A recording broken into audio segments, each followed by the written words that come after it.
ভগবান বলছেন যিনি জীবাত্মাকে হন্তা বলে মনে করেন আর একে নিহত বলে মনে করেন তারা উভয়ই আত্মার প্রকৃত স্বরূপ জানে না, কারণ আত্মা কাউকে হত্যা করেন না, কারো দ্বারা নিহত হন না। তো অর্জুনকে তার ক্ষত্রিয় ধর্মে স্থিত রেখে ভগবান এই জগৎকে শিক্ষা দিলেন প্রত্যেকে যে যার কাজে, নিজস্ব কাজে যেন যুক্ত থাকে। ব্রাহ্মণ ব্রাহ্মণের কাজ করবে, ক্ষত্রিয় ক্ষত্রিয়ের কাজ করবে। ব্রাহ্মণ শত হলেও চাকরি করবে না, পরের চাকরগিরি তো করবে না। আমরা বলি চাকরি, চাকরগিরি করা, কেবলমাত্র ভগবানের সেবা করো, ভগবানের চাকরি করো। তারপরে এই শ্লোকে অর্জুনকে বোঝালেন যিনি জীবাত্মাকে হন্তা, হন্তা মানে আমি হত্যা করছি, আর একে নিহত, জীব হত্যা হয় এই রকম যিনি মনে করেন যে আমি হত্যা করছি আর আত্মা হত্যা হয়ে গেল, এইরকম যিনি মনে করেন তিনি শাস্ত্রের তত্ত্ব জানেন না, আর তিনি জীবের প্রকৃত স্বরূপ উপলব্ধি করেন না। এর কয়েকদিন আগে আমাদের ভারতে একটা ঘটনা ঘটে গেল না, নির্ভয়া কাণ্ড। নির্ভয়কে এরা মেরেছে, এদেরকে আমি মারব। ভগবদ্গীতার শিক্ষা অনুযায়ী যদিও জাগতিক বিচারে হত্যাকারীর ফাঁসি হওয়া উচিত, কিন্তু আমি তাত্ত্বিক তত্ত্ব দিয়ে বোঝাতে চেষ্টা করছি যে ওরা পাপ করেছে, নির্ভয়ের সঙ্গে খারাপ আচরণ করে তার শাস্তি হওয়া উচিত, কিন্তু তারা নির্ভয়কে মারতে পারেনি। বা আমরাও এই 4 জন ফাঁসি দিয়েছি যাদের, তাদেরকেও মারতে পারে, কেননা আত্মাকে কেউ হত্যা করতে পারে না, আর আত্মা কারো দ্বারা নিহত হন না, শুধু শরীরটা নষ্ট হয়।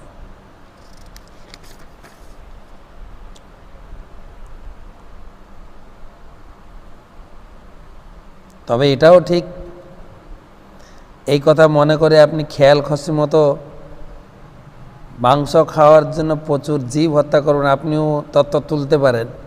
তাহলে যে আমি যে মুরগি ছাগল কেটে খাচ্ছি তাতে তো আমি মারছি না, তো আমার তাহলে পাপ হবে না। না, আপনি যদি বিনা কারণে পশু হত্যা করেন সেখানে আপনার পাপ হবে। 20 না জায়তে মে অতবা কদাচিন নায়ম ভূত্তা ভবিতবা ন ভূয়ঃ অজো নিত্য শাশ্বতয়ম পুরাণ ন হন্যতে হন্য মানে শরীরে। আত্মার কখনো জন্ম হয় না বা মৃত্যু হয় না, অথবা পুনঃ পুনঃ তার উৎপত্তি বা বৃদ্ধি হয় না। তিনি জন্মরহিত, অশাশ্বত, নিত্য, পুরাতন হলেও চিরনবীন। শরীর নষ্ট হলেও আত্মা কখনো বিনষ্ট হয় না। এখানে ভগবান বলছেন এই আত্মা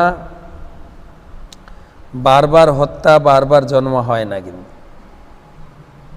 আত্মা ফিক্সড, এর বৃদ্ধিও হয় না, লয়ও হয় না, তার পুনঃ পুনঃ উৎপত্তিও হয় না। আত্মা চিরশাশ্বত এবং চিরনবীন। শরীরটা বুড়ো হতে পারে, কিন্তু আত্মা কখনো বুড়ো হয় না। তাই শরীর বুড়ো হলেও আত্মার যে ভোগ বাসনা, শরীরে যে ভোগ বাসনাটা থেকে যায়, কেননা আত্মা চিরনবীন। তো সেই জন্য আত্মা বারবার জন্ম হয় না। কেউ বলতে পারে তাহলে আগে যে মানুষের জনমানবের সংখ্যা ছিল এখন তো অনেক বেশি, আপনি বলছেন আত্মার বারে বারে জন্ম হয় না। আত্মার সংখ্যা ফিক্সড সৃষ্টির শুরু থেকে। আগে যে মানুষের জনগণ সংখ্যা, এখন সংখ্যা তো অনেক বেশি, জনগণ বেড়ে যাচ্ছে। সরকার চেষ্টা করছে জনগণ জন্ম নিয়ন্ত্রণ করার জন্য। এখানে বলা হচ্ছে যে আত্মা ফিক্সড, আত্মা বাড়ে না, কিন্তু আত্মার বিভিন্ন শরীর চেঞ্জ হচ্ছে, প্রজাতি পরিবর্তন হচ্ছে। আগে আমরা যে সমস্ত অনেক গ্রামে গঞ্জে পশু পাখি বা খাল বিলে যত মাছ ছিল, নেই তো। আমরা বৈজ্ঞানিকের ভাষায় যদি দেখি, ডাইনোসর আদি কত রকমের বড় বড় জীবজন্তু ছিল, তারা এখন নেই। শাস্ত্রের বিচার অনুযায়ী 84 লক্ষ জীবের পরিবর্তন হয়।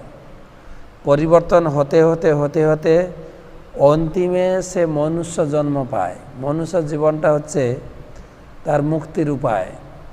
কিভাবে মুক্তি পাবে? না, মনুষ্য জীবনে এসে সে ভগবানের সেবায় যুক্ত হবে, আর ভগবানের সেবা করে তার জীবন থেকে মুক্তি, সুখ দুঃখ থেকে মুক্তি লাভ করে ভগবানের কাছে ফিরে যাবে। কিন্তু এখানে আমরা কেউ ভগবানের সেবা করছি না, দোরগোড়ায় আটকে গেছি সবাই, কেউ আর বেরোচ্ছে না, মুক্তির পথে যাচ্ছে না। যার জন্য জনসংখ্যা বেশি হয়ে যাচ্ছে, যার জন্য সরকার এখন সোশ্যাল ডিস্টেন্স চালু করেছে, তাও মানতে পারছে না, পুলিশ দিয়ে সোশ্যাল ডিস্টেন্স করা আছে।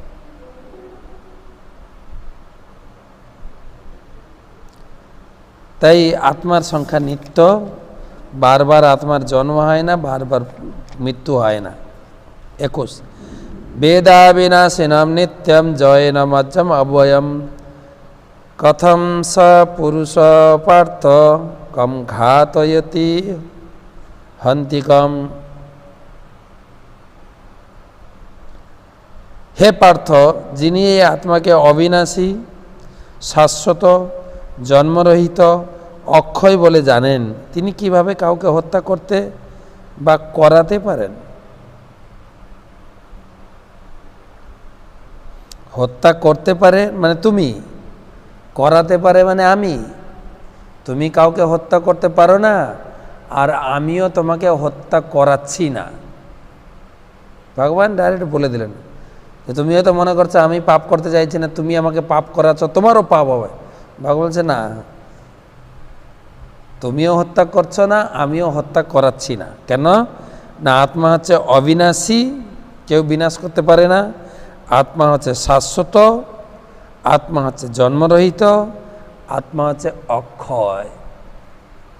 সেই জন্য আমরা বলি, যখন কেউ মারা যায় আমরা বলি আমার পিতা আমাদের ছেড়ে চলে গেলেন। মারা গেলেন না, চলে গেলেন। কোথায় গেলেন আমরা তো জানি না। আমার বাবা মারা যাওয়ার পরে কোথায় গেলেন?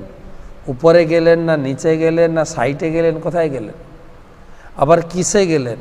মোটর সাইকেলে গেলেন না হেঁটে গেলেন না ট্রেনে গেলেন না বাসে গেলেন না ফ্লাইটে গেলেন?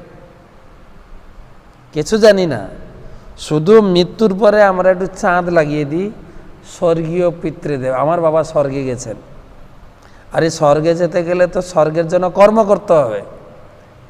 যদিও আমি সন্তান হইতে বাবাকে নরক পাঠাতে পারি না, আমি এরকম লিখতেও পারি না নরকীয় আমার পিতৃদেব, এটা লিখতে পারি না। তাই আমরা স্বর্গীয় লিখি, কিন্তু আমি লিখে দিলেই যে উনি স্বর্গে যাবেন এমন নয়। তার জন্ম কর্ম অনুযায়ী তিনি চলে যান।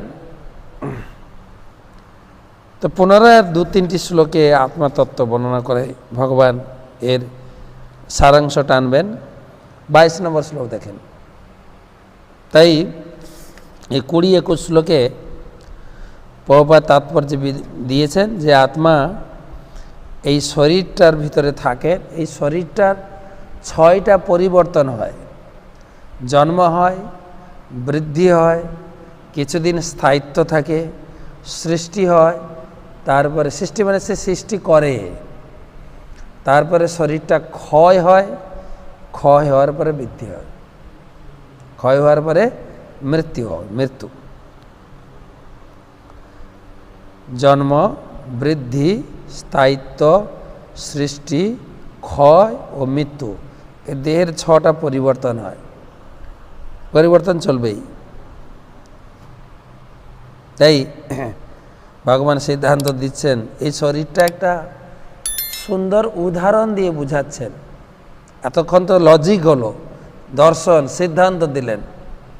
এখন উদাহরণ, যেটা আমরা সহজে বুঝতে পারি। উদাহরণ, বাসাম, একসঙ্গে বলুন সবাই, বাসাম জীর্ণানি যথা বিহায় নবাণি গৃহাতি নরোপরাণি তথা শরীরাণি বিহায় জীর্ণান্য ন্যানি সংজাতি নবানি দেহি। মানুষ যেমন জীর্ণ বস্ত্র পরিত্যাগ করে নতুন বস্ত্র পরিধান করে, দেহীও তেমনি জীর্ণ শরীর ত্যাগ করে নতুন দেহ ধারণ করে। সুন্দর উদাহরণ, আমরা বস্ত্র পরে আছি, বস্ত্র, জীর্ণ বস্ত্র, বস্ত্র পরে আছে, এই বস্ত্র যখন ছিঁড়ে যাবে, নোংরা হয়ে যাবে, পরার অযোগ্য হয়ে যাবে, তখন আমরা কি করি? এই বস্ত্র ত্যাগ করে নতুন বস্ত্র ধারণ করি। ভগবান বলছেন আত্মা তাই, আত্মার এই শরীরটা হচ্ছে পোশাক। যখন এই পোশাকটা, এই শরীরটা বৃদ্ধ হয়ে যাবে, অকেজ হয়ে যাবে, রোগগ্রস্ত হয়ে যাবে, তখন আত্মা এই শরীর ছেড়ে দেবে, আরেকটা শরীর ধারণ করবে। সেই এই বস্ত্র যে কোনো উপায়ে খারাপ হতে পারে, কোথায় কাঁটায় লেগে ছিঁড়ে যেতে পারে, কাদায় লেগে নোংরা হতে পারে, করোনার দ্বারা আক্রান্ত হতে পারে, কিছুতেই হতে পারে, কিন্তু এই শরীর ত্যাগ করে নতুন শরীর, অর্থাৎ এই বস্ত্র ত্যাগ করে নতুন বস্ত্র ধারণ করবে। এখন প্রশ্ন হচ্ছে, আমরা বস্ত্রটা ভালো করে বুঝি। বস্ত্র যখন আমাদের পরিবর্তন হয়, আমি ছেঁড়া বস্ত্র, পুরানো বস্ত্র পরিত্যাগ করে নতুন বস্ত্র পরিধান করি। যেরকম আমাদের বাঙালিদের পুজো পার্বণে, দুর্গা পূজাতে নতুন বস্ত্র, কত নতুন বস্ত্র আসে। একটা বাচ্চাকে আমি জিজ্ঞেস করি কয়টা বস্ত্র হয়েছে, 6খানা। তো প্রশ্ন হচ্ছে আপনাদের যারা ক্লাস শুনছেন, নতুন বস্ত্র পরলে আনন্দ হয় না দুঃখ হয়? যদি কোনো স্ত্রীকে তার স্বামী বাজার থেকে দামি শাড়ি, বেনারসি শাড়ি কিনে দিয়েছেন, শাড়িটা পরার পরে তার স্ত্রী দুঃখ করে নিশ্চয়ই, কেন আমার আগের পুরানো শাড়িটা ভালো ছিল, এই শাড়িটা আমার পরতে ভালো লাগছে না, প্লিজ এই শাড়িটা বাদ দিয়ে আমার পুরানো শাড়িটা পরতে দাও। এরকম কেউ বলে নাকি? নাকি বলে না আমি খুব আনন্দ পাই? কোনটা? নতুন বস্ত্র পরলে আনন্দ হয় না দুঃখ হয়? আনন্দ হয়, অবশ্যই আনন্দ হয়। আর ভগবান সেটাই বোঝাচ্ছেন। ঠিক সেই রকম তোমার এই শরীরটা যখন পুরানো হয়ে যাবে, অকেজে হয়ে যাবে, এটা ফেলে দিয়ে আত্মা একটা নতুন শরীর ধারণ করবে, তো তুমি কাঁদবে কেন? কাঁদছো কেন? মানুষ কাঁদে কেন? অজ্ঞানের দ্বারা মোহিত হয়ে কাঁদে, কিন্তু গীতার জ্ঞান লাভ করার পর সে কাঁদা উচিত নয়। কেন কাঁদবে? পুরানো বস্ত্র পরিত্যাগ করে যেরকম নতুন বস্ত্র ধারণ করলে আনন্দ হয়, জীব সেরকম বয়স্ক ব্যক্তি ছিঁড়ে ফেটে গেছেন, একদম বুড়ো হয়ে গেছেন, হসপিটালে কত নল লাগানো আছে চারিদিকে, কথা বলতে পারছে না, খেতে পারছে না, কত কষ্ট, তাকে দেখে কত কষ্ট হয়। তথাপি যদি বেঁচে থাকে আরও কষ্ট ভোগ করে, আমাদের ভালো লাগে। আরে ওই শরীর ছেড়ে দাও, মৃত্যুবরণ করে নতুন শরীর, আত্মা আরেকটা নতুন শরীর পাবে, আনন্দ হওয়া উচিত। তাই ভগবান এই দৃষ্টান্ত দিয়ে বুঝালেন বস্ত্র দিয়ে আত্মার দেহের পার্থক্য। আর নতুন দেহ আমরা কি করে পাবো? বহুপা তাৎপর্য একটা শ্বেতাশ্বতর উপনিষদ থেকে একটা শ্লোক উদ্ধৃতি দিয়ে তিনি লিখেছেন, সমান বিক্ষে পুরুষ নিমেক নয়া অনিশয়া শোচতি মুজ্যমান জুষ্টম যদা পশ্চাৎ নামি মশস্য মহিমানমিতি বীত শোক। এই গাছে অর্থাৎ এই শরীরে দুটো পাখি আছে, আত্মা এবং পরমাত্মা। আত্মা ভোগ করছে আর পরমাত্মা শুধু দেখছে, তার কর্মের সাক্ষী রূপে আছেন। আমি কি কর্ম করছি, তার কি ফল তাকে দেব। আমরা যে শরীর ধারণ করি কর্মের রেজাল্ট, যেমন কর্ম তেমন ফল। যেরকম বৈজ্ঞানিকরাও স্বীকার করে গেছেন, every action has an equal and opposite reaction, প্রত্যেক কর্মের সমান এবং বিপরীত প্রতিক্রিয়া রয়েছে।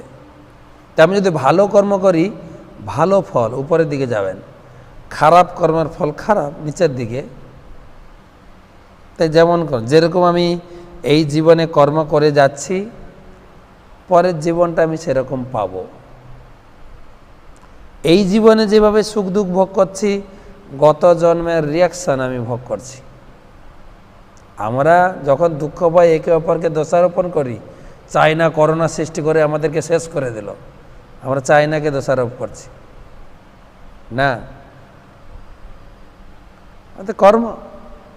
কর্মের রেজাল্ট আমাদের পিছনে পিছনে, আমরা যা কর্ম করব তার ফল পাবো।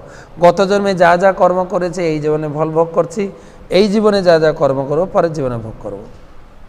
গত জন্মে যা করেছে এই জন্মে ভোগ, এই জন্মে যা করব পরের জন্মে ভোগ। তাই বলা হচ্ছে লাইফ লাইক এ নোটবুক। লাইফটা একটা হচ্ছে এই নোটবুকের মতো, নোট খাতার মতো notebook. Life like a notebook. এই নোটবুকের ফার্স্ট পেজ আর লাস্ট পেজ, ভগবান বলছেন জীবনটা একটা নোটবুকের মতো, যার প্রথম পৃষ্ঠা এবং শেষ পৃষ্ঠা ভগবান লিখে পাঠিয়েছেন। ফার্স্ট পেজ ইজ বার্থ, প্রথম পৃষ্ঠা হচ্ছে জন্ম, আর লাস্ট পেজ ইজ ডেথ, শেষ পৃষ্ঠা হচ্ছে মৃত্যু। তো এই জীবনের নোটবুকের প্রথম পৃষ্ঠা শেষ পৃষ্ঠা ভগবান লিখে পাঠিয়েছেন, জন্ম তারিখ আর মৃত্যু তারিখ লেখা আছে। এমন নয় যে ডাক্তার আপনাকে মৃত্যুর তারিখটা নড়িয়ে দেবেন। আপনার এই কলকাতার ডাক্তার বা বাংলাদেশের ঢাকার ডাক্তার কাজ করছে না, আমি কলকাতা অ্যাপোলোতে যাব। অ্যাপোলো গভের ডাক্তাররা কাজ করতে পারছে না, আমি ভেলোরে যাব। ভেলোর থেকে বেঁচে আসবেন আপনি? মৃত্যুর ডেট কেউ হেলাতে পারবে না। তাই এই জীবনটা একটা নোটবুকের মতো, প্রথম পৃষ্ঠা শেষ পৃষ্ঠা লিখে ভগবান দিয়েছেন। মিডিল পেজেস বা সেন্টার পেজেস আর এমটি, মাঝখানের পাতাগুলো খালি আছে। ভগবান বলছেন এই মাঝখানের পাতাগুলো গুড কর্ম, ভালো কাজ, মানুষের পাশে দাঁড়ানো, নিডি পারসন যাদের প্রয়োজন তার পাশে আপনি দাঁড়ান, তাকে সাহায্য করুন আপনার সাধ্যমতো, সাহায্য করে তাকে আপনি সেই সাহায্য, ভালো কাজ, পুণ্যকর্ম এইগুলো দিয়ে মাঝখানের পাতাগুলো ভরে দিন। এইগুলো আপনার সঙ্গে যাবে, ভালো কর্ম, পুণ্যকর্ম এইগুলো আপনার সঙ্গে যাবে। এই জড় সম্পত্তি, ধন দৌলত কিছুই যাবে না। একবার গুরু নানকের কাছে এক শিষ্য এসে প্রশ্ন করছে, গুরুদেব আমি জীবনে এত গরিব কেন? আমি তো জীবনে কোনো অন্যায় করিনি, আপনি কি কারণটা বলতে পারেন গুরুদেব? গুরুদেব সরাসরি বলছেন, তুমি গরিব এই কারণে তুমি দিতে শেখনি, এই জন্য। বলছে গুরুদেব আমি তো এমনিই গরিব, আমি কি দেব? বলছে দেখো ভগবান তোমাকে কি দেননি, তোমাকে এই সুন্দর শরীর দিয়েছেন, এই শরীরটা দিয়ে লোকের উপকার করো। ভগবান তোমাকে মুখ দিয়েছেন, লোকের একটু সুনাম করো, প্রশংসা করো। যদিও ভারতবাসী হিসাবে আমরা বর্তমান আমাদের দেশের নেতা মন্ত্রীরা এখন তো একটু চুপচাপ আছে, শুনি না, কিন্তু একে অপরকে শুধু গালাগালি দেয় স্টেজে, কেউ কারোর ভালো কথা বলে না। কিন্তু শাস্ত্র বলছেন লোকের প্রশংসা করো। গুরু নানক বলছেন তোমার এই মুখ দিয়ে লোকের প্রশংসা করো, হাত দিয়ে হাতটা বাড়িয়ে দাও কার যার সাহায্যের প্রয়োজন। আমাদের প্রাক্তন রাষ্ট্রপতি ডক্টর APJ আব্দুল কালাম, তার অনেক নীতি আছে। উনি বলতেন আই এম নট হ্যান্ডসাম, আমাকে দেখতে এতটা ভালো না, সুন্দর শরীর আমার নেই, I am not handsome but I can extend my hand to someone. আমি হ্যান্ডসাম নই, কিন্তু আমার হাতটা যার সাহায্যের প্রয়োজন তার কাছে বাড়িয়ে দিতে পারি। এইভাবে আমরা গুড কর্ম, ভালো কাজ করুন, মানুষের পাশে দাঁড়ান, যা আছে আপনি দিয়ে সাহায্য করুন, এই সমস্ত কর্ম আমার সঙ্গে যাবে, যার ফলে পরের জীবনটা ভালো হবে। তাই বলছেন জীর্ণ বস্ত্র পরিত্যাগ করে নতুন বস্ত্র ধারণ। এই জীর্ণ শরীর ত্যাগ করে পরবর্তীতে আপনি ভালো শরীর পাবেন যদি আমার ভালো কাজ থাকে। তাই এই শরীরে আত্মা পরমাত্মা রয়েছেন, আমি কি ভালো কি খারাপ কাজ করছি পরমাত্মা তার সাক্ষী আছে, সেই অনুযায়ী আমাকে পরবর্তী একটা শরীর তিনি দেবেন। তাই দুটো শ্লোকে সিদ্ধান্ত কমপ্লিট করছেন। সিদ্ধান্ত হচ্ছে নৈনম ছিন্দন্তি শস্ত্রাণি নৈনম দাহতি পাবক ন চৈনম ক্লেদন্ত তাপ ন শশৈতি মারুত। আত্মাকে অস্ত্রের দ্বারা কাটা যায় না, আগুনে পোড়ানো যায় না, জলে ভেজানো যায় না, হাওয়াতে শুকানো যায় না। একই শ্লোক রিপিট করছেন 24 শ্লোকে। অচ্ছেদ্যয়ম অদাহ্যয়ম অক্লেদ্যয়ম অশস্য এবচ নিত্য সর্বগত স্থানু অচলয়ম সনাতন। এই আত্মা অচ্ছেদ্য, কেউ কাটতে পারে না, অদাহ্য, কেউ পুড়াতে পারে না, অক্লেদ্য, কেউ ভেজাতে পারে না, অশস্য, কেউ শুকাতে পারে না। আত্মা চিরস্থায়ী, সর্বব্যাপ্ত, অপরিবর্তনীয়, অচল ও সনাতন। আমাদের আত্মা সনাতন। অতএব সিদ্ধান্ত উপসংহার, অব্যক্তয়ম অচিন্তয়ম অবিকার্যয়ম উচ্যতে তস্মাদেবম বিদিত্যৈনম নানুশোচিতুমর্ষি। এই আত্মা অব্যক্ত, অব্যক্ত মানে যা ব্যক্ত করা যায় না, অব্যক্ত যা দেখা যায় না। কোথায় থাকে আত্মা? অচিন্ত, চিন্তাধারার বাইরে, অবিকারী, কোনো বিকার প্রাপ্ত হয় না। আমি তোমাকে ব্যক্ত করলাম, কিছু বোঝাতে চেষ্টা করলাম, কিন্তু সঠিকভাবে আত্মতত্ত্ব বোঝানো যায় না।